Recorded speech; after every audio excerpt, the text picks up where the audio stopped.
ప్రయాగరాజ్లో మహాకుంభమేళా అంగరంగ వైభవంగా కొనసాగుతోంది. దేశ విదేశాల నుంచి భక్తులు పోటెత్తుతున్నారు.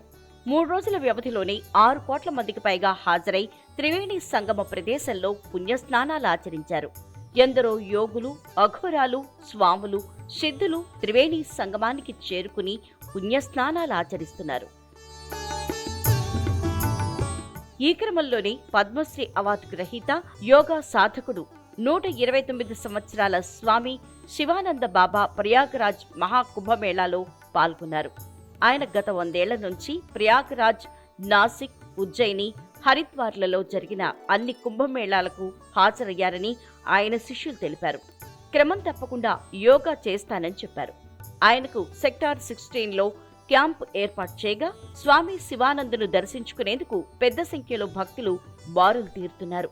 యోగా సాధకుడిగా ఉన్న ఆయనను గుర్తించిన ప్రభుత్వం 2022లో పద్మశ్రీతో సత్కరించింది. నిరాడంబర జీవితం గడుపుతూ యోగా, ధ్యానంలో విశేష సేవలందించినందుకు గాను స్వామి శివానంద బాబా ఈ పురస్కారం అందుకున్నారు.